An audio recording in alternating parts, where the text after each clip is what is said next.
everyone. I'm Terry Schindler from Polyplexus and the host of today's special edition of Talk Polymath. In this episode, we're featuring the 4 semifinalists in the Advanced Research Projects Agency for Health program, the Dash to Accelerate Health Outcomes. They will be discussing their proposals to impact health. First up, we have Willie Reaves with Cellino and their proposal to use a person's own cells to make custom treatments at scale. Thanks for joining us today, Willie, and congratulations on the prize winners of the ARPA-H Dash. Thank you so much, Terry. We are incredibly humbled and excited to see what ARPA-H and Polyplexus have put on through the Dash. It's just an exciting time. So in layman's terms, can you explain your bold idea? Absolutely. So your cells, your cure in the scalable solutions category. Our big picture idea is using a patient's own cells to restore health and doing that at scale for millions of patients across the US and beyond. And that's using personalized stem cell based therapies. And the potential is absolutely tremendous because there is the potential to not only treat, but also reverse or cure degenerative diseases like Parkinson's, vision loss, and many others. Wow. So it's pretty obvious why this idea is important. Is there a reason it's so important to you specifically, and what drives Cellino's interest in this area?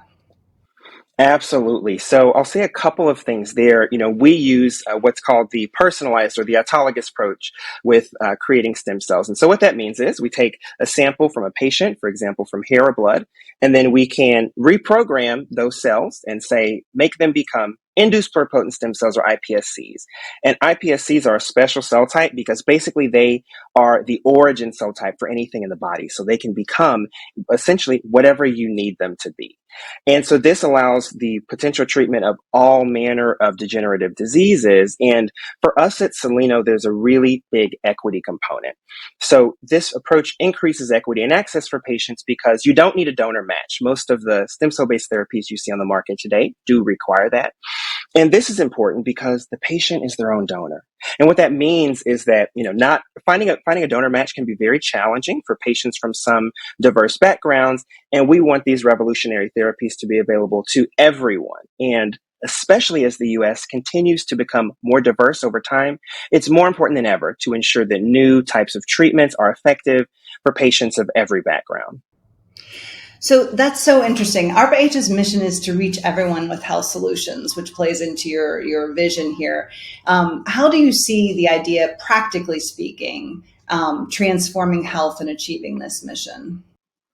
Absolutely. So really what we are moving toward at Cellino is transforming the standard of care from treating symptoms of disease to just reversing or curing a disease entirely. And so what that means is that we're adding a lot of automation. We're integrating machine learning, stem cell biology, laser physics. We're combining all of these areas to create new efficiencies and a scale that has never been reached before. Because these therapies have the potential to, for example, take someone who is a patient with Parkinson's. I have a personal interest in this because my grandmother, who passed away during the pandemic, suffered from dementia and Alzheimer's. And so when you think about these sorts of conditions that are neurodegenerative or other degenerative diseases, the ability to bring that person back to restore that neuronal function, that's really the future that we're building toward. And to the question of scale, we want to be able to do this in broad, distributed ways so that people from coast to coast and beyond can access these therapies at scale. And Cellino really wants to essentially enable the entire personalized cell therapy industry so that any company that is looking to move into this space can use our enabling technology platform to go after whatever the disease areas are that they want to tackle.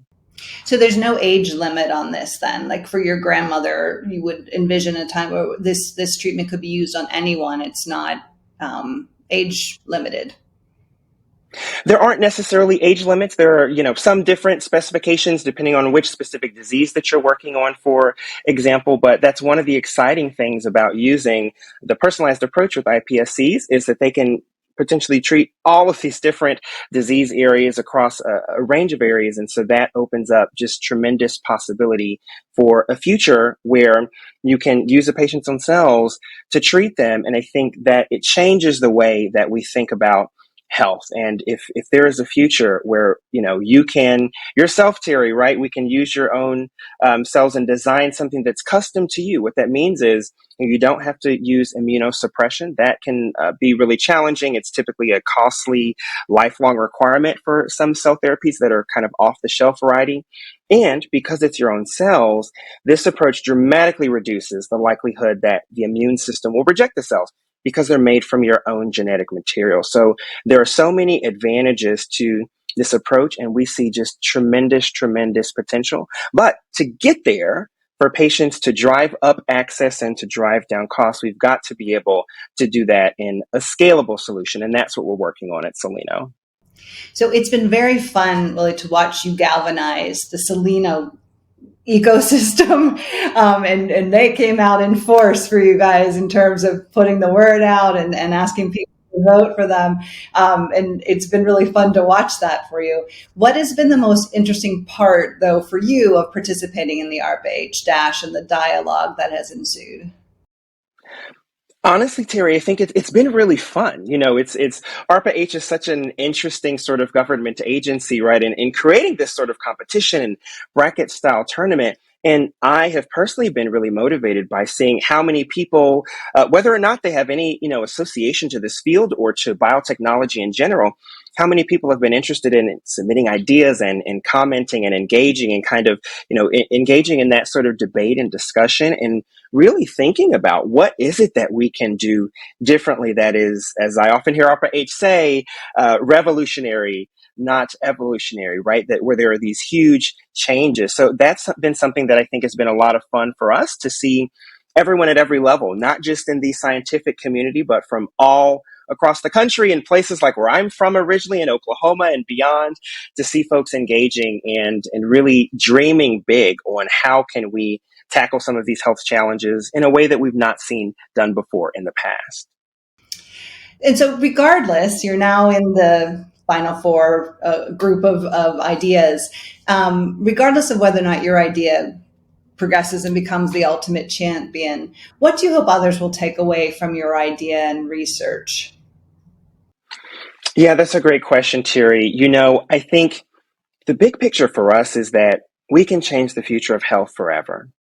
And so there are, yes, engineering challenges and biology challenges and all of these questions to be sorted through. But I hope that what people will see through the work that Cellino and other companies are doing is that we want to make big shifts. And we want to make it so that in years down the road, the way that we think about healthcare is different, and that when there are these degenerative diseases, we've got, for example, in the US, there are millions of patients that are living with all sorts of different diseases. And so we've got 90,000 new patients being diagnosed with Parkinson's every year, 18 million patients living with age-related macular degeneration, this form of vision loss. And so to be able to change that and to bring that function, bring people back to their families, ultimately, that's really the future that we envision. And to be able to do that in a democratized way where people of every background can access these sorts of therapies and they can get them and that they'll be effective using their own cells. That's really the future that we want to build toward. And so I would just encourage anyone thinking of these sorts of big ideas, be bold, be big, and tackle the big challenges, because ultimately that's how we make transformations in healthcare. No question. So I just have one last question. Is this something that you are envisioning happening in the next 5 years, 10 years, 20 years? What is the time span of this?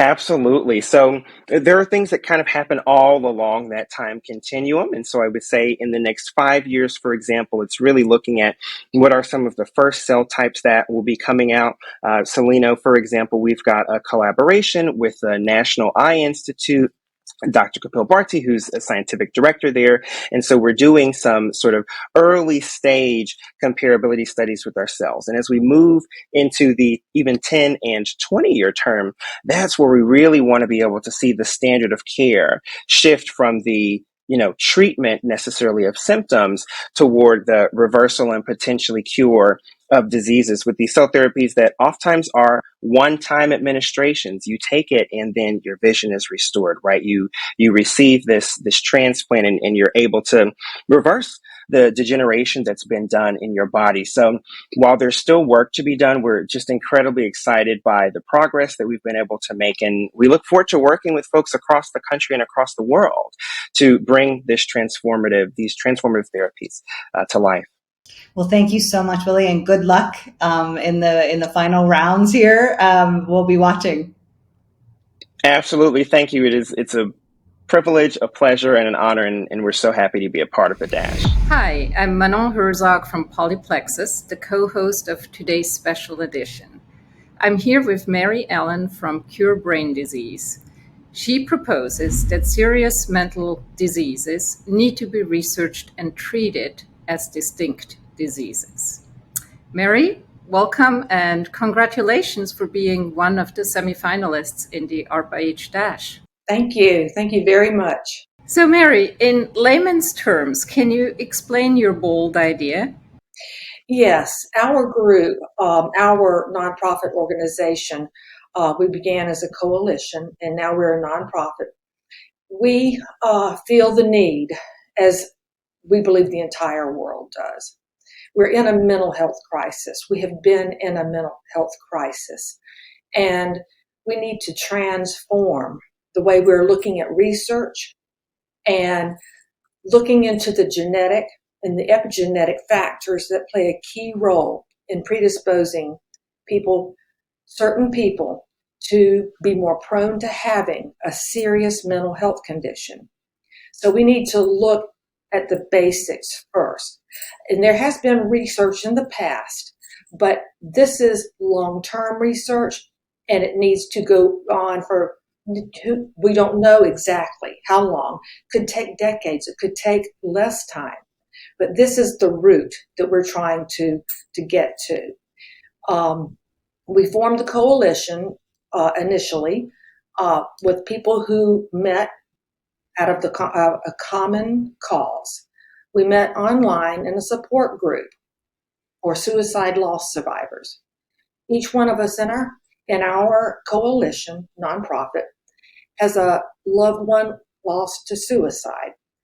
And so that brought us all together, and we realized that serious mental illness or serious mental health conditions, 90% of suicides are serious mental health conditions.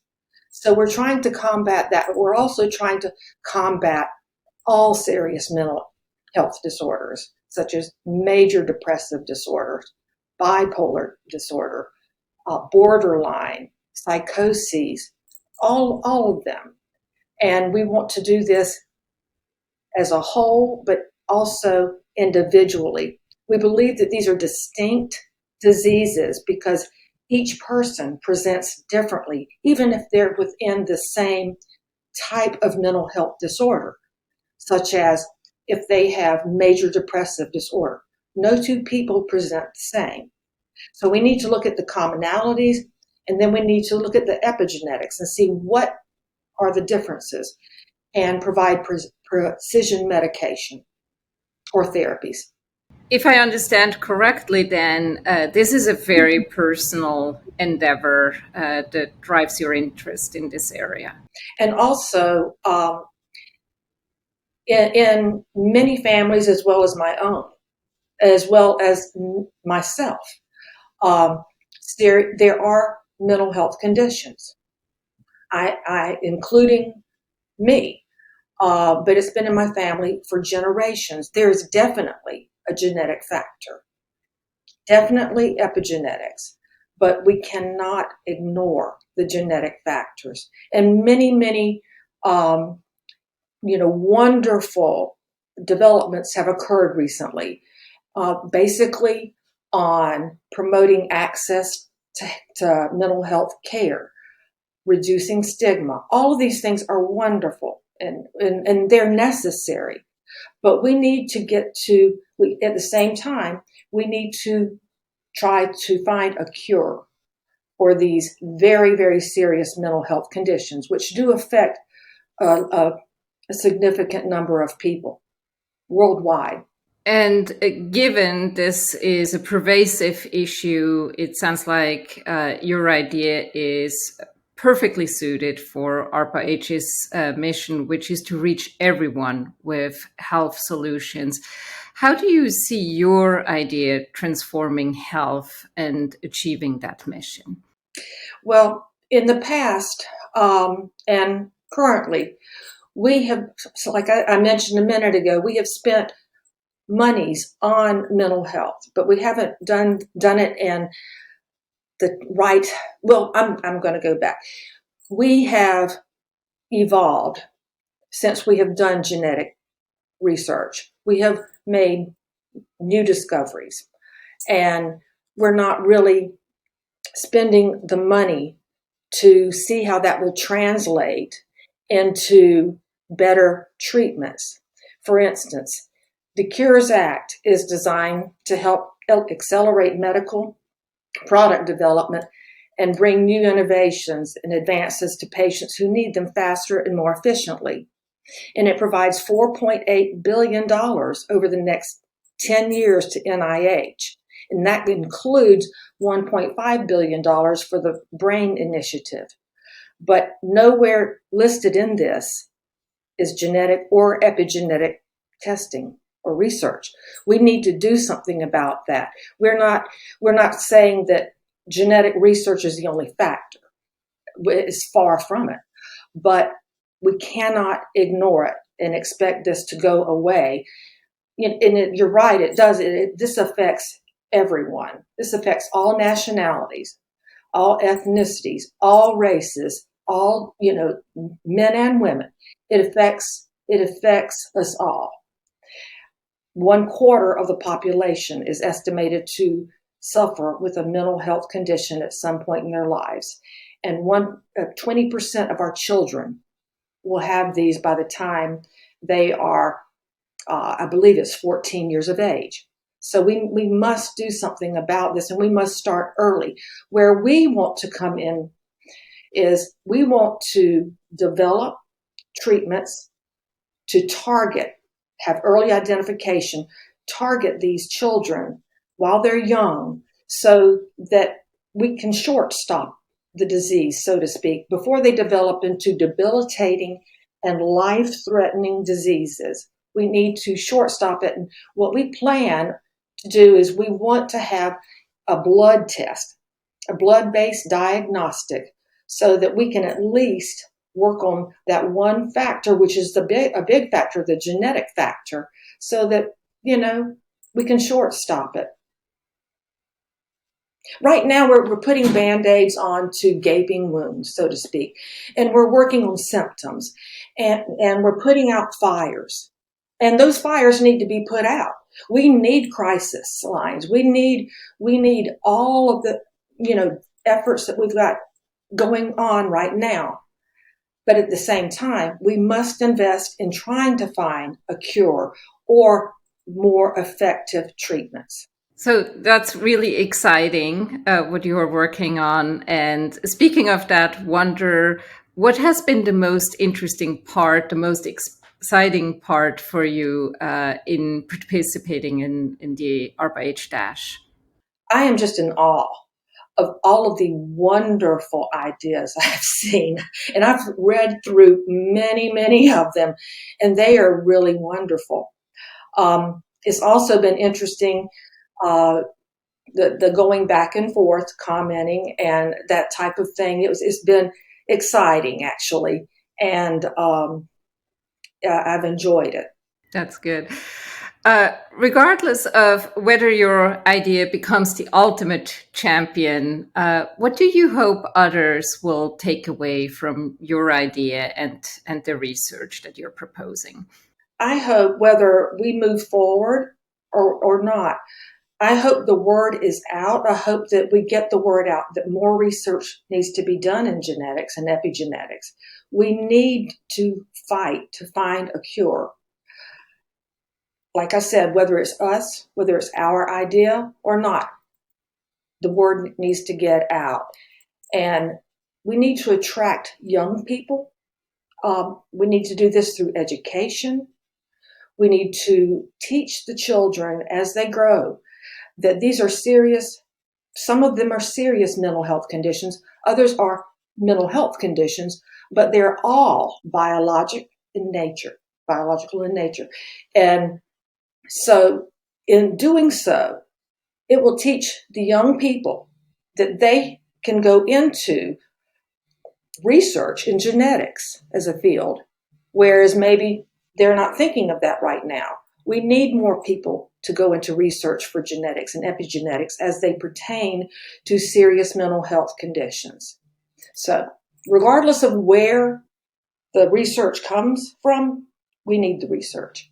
And finally, how far away are you from making your transformative idea reality? And that's hard to say.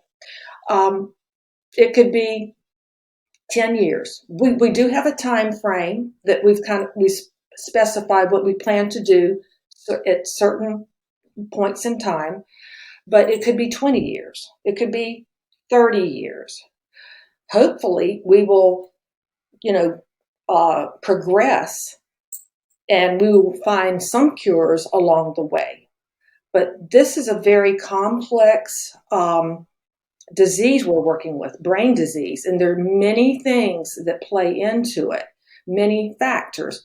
So we know that it's going to be for the long game. It's not going to be just for the short game. This is long term. So hopefully within 10 to 20 years, we're hoping that we can make some significant changes. Well, Mary, good luck and congratulations again for being among the finalists. I appreciate it. This has been really, really something, and I really appreciate all that you have done, and this is a wonderful opportunity. Next, we have Jeff Paten with us from BrilliantStrings Therapeutics, who has proposed an idea to hyper-accelerate healing. Jeff, thanks for joining us today. Congratulations on being one of the 4 remaining ideas in the ARPA-H Dash. It's awesome. It's a great feeling. So I'm going to start by saying, in layman's terms, can you explain your bold idea? Sure. Thank you for the opportunity to talk a little bit about our idea today. This is something that I and my colleague, Jeffry, have been working on for the better part of 20 years. We've been studying the extracellular matrix and the proteins that make up our tissues, and we've been trying to understand how tissue is built.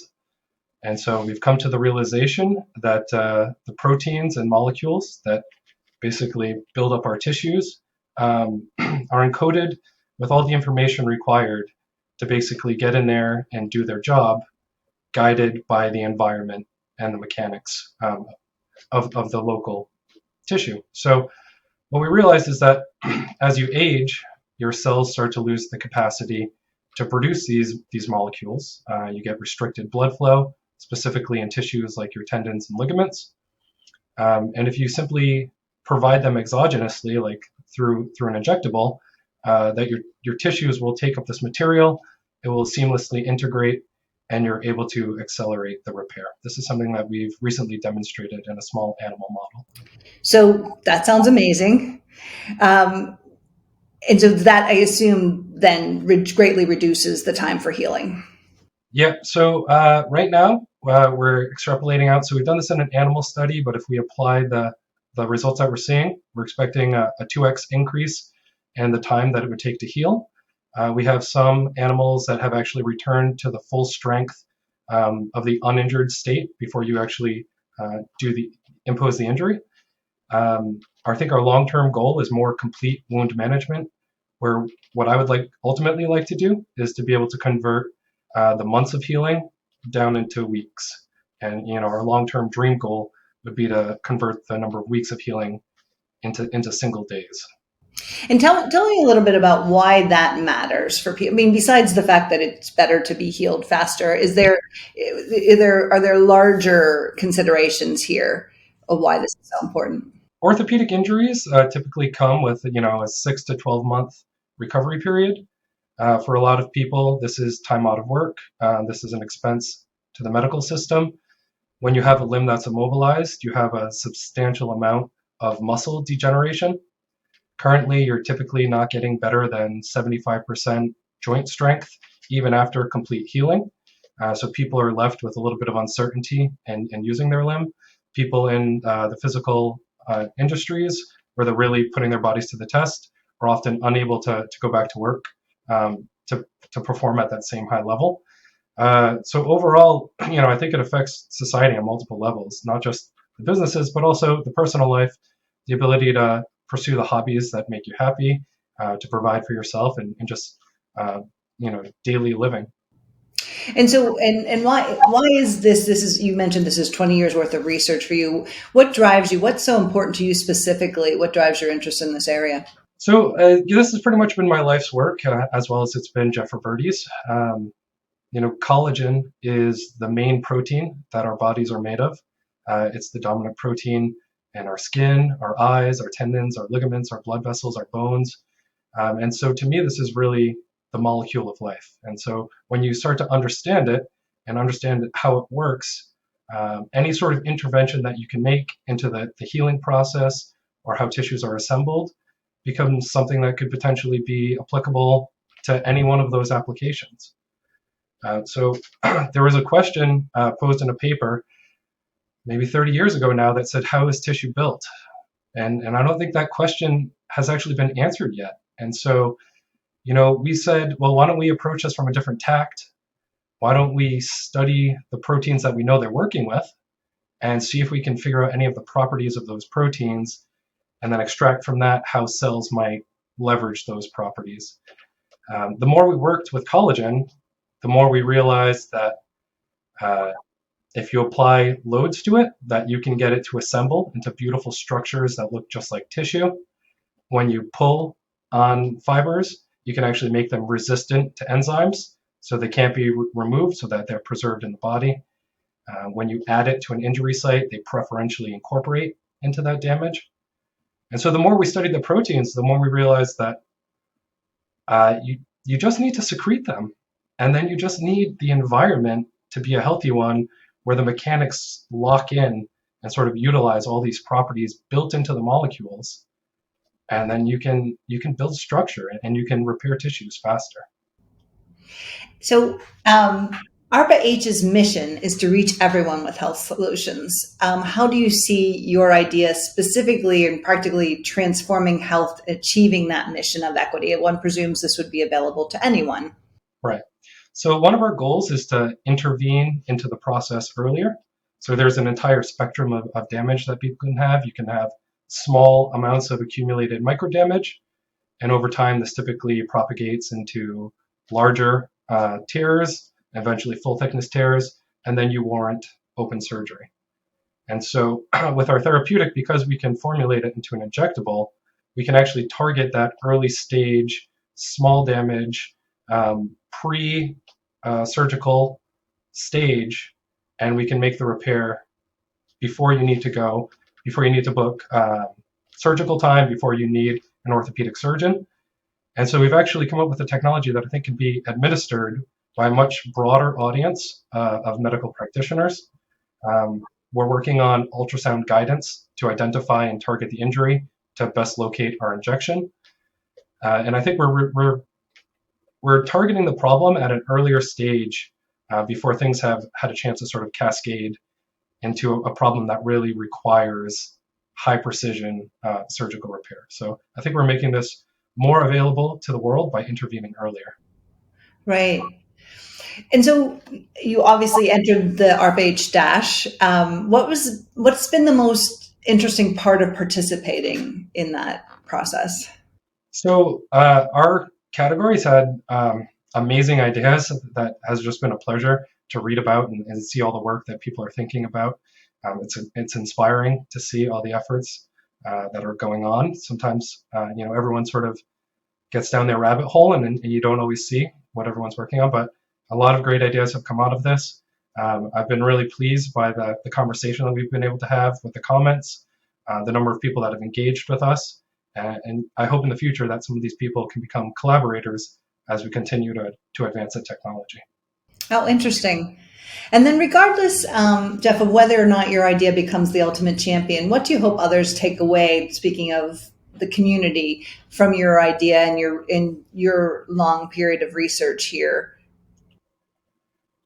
So we're sort of hoping to shift the paradigm a little bit from a very cell-centric model, where the idea is that what the cells are doing is so precise and so exact that there's no engineering analog that can intervene in the process and sort of replicate those features. And I think it's more of a balance between what the cells are doing and what the proteins and the enzymes and the molecules are sort of evolutionarily tuned to do on their own. And so I hope that we can shift this to the field a little bit, to people looking at mechanosensitive therapeutics, like collagen is, and being able to apply those molecules and sort of observe the things that are built into our molecular structures, and not so heavily rely on the cells to get the job done. And when we're talking about your proposal here, is it can we look for something like this in 5 years, 10 years, 20 years? What order of magnitude are we thinking about? Yeah, so once we enter into a FDA approval process, going through regulatory, we could be pushed down a lot of different paths, and so that timeline could change. But I think we're hoping to be in clinical trials in the next 3 to 5 years. There are a lot of interesting experiments that could take place working with the molecules, but not a lot of availability, right? So right now, if you were using something like human collagen, you're looking at a price that's higher per ounce than gold by a lot, right? And so one of the things that we're also looking to do is to start to make these materials available. So in a sense, we're basically a large cell engineering house. One of our goals is to also start to produce a lot of these different molecules, the proteins, the proteoglycans, the enzymes. And I'm hoping that just really opens up, the field of science for a lot of innovations as well. Well, congratulations on making it to the semifinals here. We'll be watching and rooting for you, and congratulations. Thank you so much. I hope everybody gets out there and votes. It's been great. And finally, we have Anuradha Lingappa with Prosetta Biosciences, who has proposed a big idea around cancer. Anu, thank you for joining us today, and congratulations on being one of the 4 remaining ideas in the ARPA-H Dash. Thank you.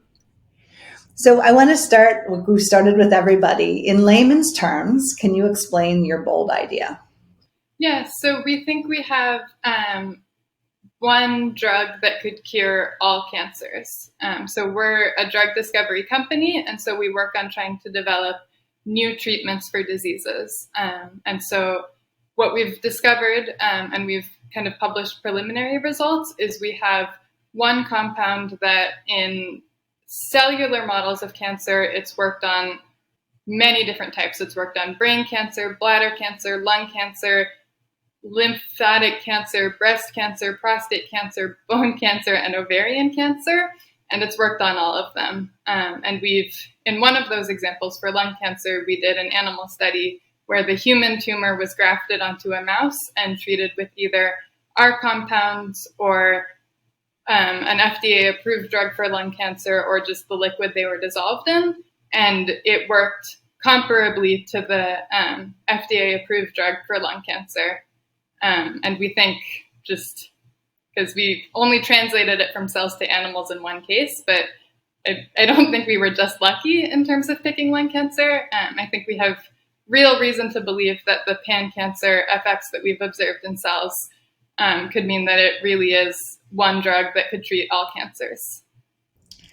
That's a seriously bold idea. So obviously this idea would be incredibly important. Is there a reason it's so important to you specifically, or what drives your interest in this area? It's just the numbers around cancer. It's such a huge problem. So like in 2020, more than 600,000 people in the United States died of cancer. And obviously every single one of those was a real person with a family and a community that's all been terribly impacted by the loss. So, I mean, everybody knows people who've been affected by cancer and have had family members who've died of it. And so just, it's very humbling, in addition to exciting, to be part of maybe developing a new therapeutic that could actually help save those lives and reduce suffering for so many people. And I understand you have an interesting role at Prosetta. You're not only working in the lab, you're also the lawyer. Yeah, so I have a background in science and biochemistry specifically, but yes, I'm also an attorney. So I help with a lot of our in-house matters, and that also helps, I think, drive my interest in wanting to develop this treatment, because I know a lot about the regulatory side of things and the healthcare infrastructure. And I think, especially with our approach, where it's just one compound, so it's a powder that's stable at room temperature and cheap to manufacture, and the same thing seems to work on everyone.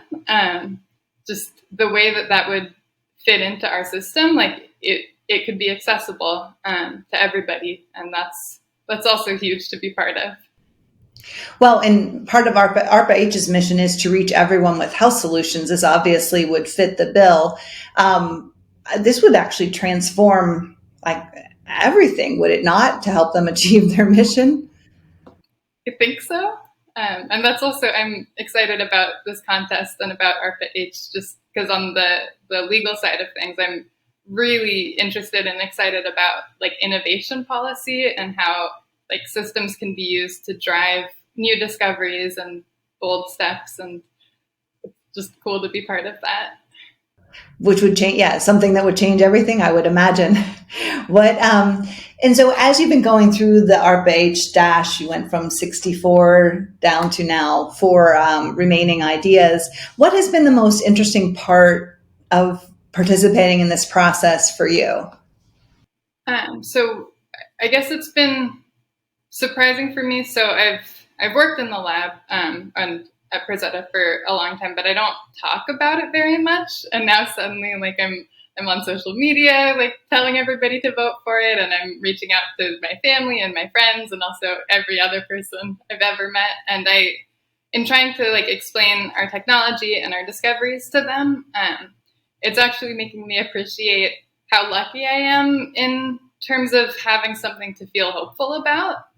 Because I think a lot of my peers, like, they feel very demoralized and bleak about the future, but because I'm involved in doing hands-on research on very, very exciting technology, like, I feel like there really is reason to feel hopeful about the future, because better things are not just possible in the abstract, but actually achievable. And talking to people about this idea has made me just kind of appreciate that realization and how special it is for me. Interesting. And regardless of whether or not your idea advances to become the ultimate champion or not, what do you hope others will take away? You've been posting your evidence, you've been posting your paper, that will take away from your idea and the research that you guys are doing? I think it's just a lot about ideas of what might be possible. We've taken a very unconventional approach in our drug discovery process, and in some ways it almost feels like we did drug discovery wrong, because usually when you're trying to develop new small molecule therapeutics, like, you always want to focus on your target, and most people target like a specific thing that's implicated in the disease. And in our case, we decided to target a process that's shared throughout many different types of disease, and just assuming that whatever the thing that carries it out is very relevant and would be worth changing and reverting back to normal. But that's not a very conventional way of doing drug discovery. But I like the idea that this exposure is kind of encouraging and building acceptance that doing science in an unconventional way can open new doors for what technology might be able to achieve. So disrupt the process, not aim at the target. Is that what you're suggesting? We designed our strategy, assuming that there is a target that carries this out, but having no idea what that target is, just like there's a biochemical process going on and we want to reverse it and go back to normal. So in the case of cancer, so we were focused on the process of uncontrolled proliferation, which even though there's like 100 different types of cancers, all of them have that phenotype. And so by assuming that maybe something is shared in what goes wrong in all the cancers and just trying to modulate that without knowing what specifically is causing that, like that's a different approach. And we seem to have discovered something very different through using that approach. And so tell us what you think the ultimate timeline for something like this. I mean, you're talking about seeing something happen that I, as a patient, might see something happen in 5 years, in 10 years, in 15 years. What's the order of magnitude? So I think it's definitely years, plural, down the line. How quickly it can happen depends a lot. So in the process of drug discovery, there's kind of a few hurdles to get through. One is kind of what everybody hears about with clinical trials and those successes showing that it's safe and efficacious in humans. So that's a hurdle that will take some time. But even before we get to that, there's a lot of studies that need to be done to prove that if you're going to put it in humans, it really is going to be safe. And those studies are also very expensive and time consuming. So you don't want to like pull the trigger on doing them until you have a compound that you know is kind of the best you can get. And so we're in the stage of optimizing the chemistry where we have an initial hit that has shown really amazing effects and has been validated in one animal study, but we don't think it's the best version of the compound because we're still at the beginning of the chemistry. And so depending on how many rounds of making new chemical analogs and testing them, once we're really happy with the result, then we'll pull the trigger to do more studies, and then hopefully it can be used in clinical studies. So it's, I would say, maybe 3 to 5 years off the top of my head, but still like a reasonable, achievable timescale. Well, congratulations on making it to the final set of ideas, and we'll be watching the voting and rooting for you all. But congratulations and thanks for participating in the ARPA-H Dash. Thank you so much. This is a huge opportunity, so we're really excited and pretty honored to have made it this far. Our thanks to all 4 of the semifinalists in the ARPA-H Dash. You can see all 64 proposed health transformations in the brackets on Polyplexus. Just go to polyplexus.com/health dash. Thanks for joining us.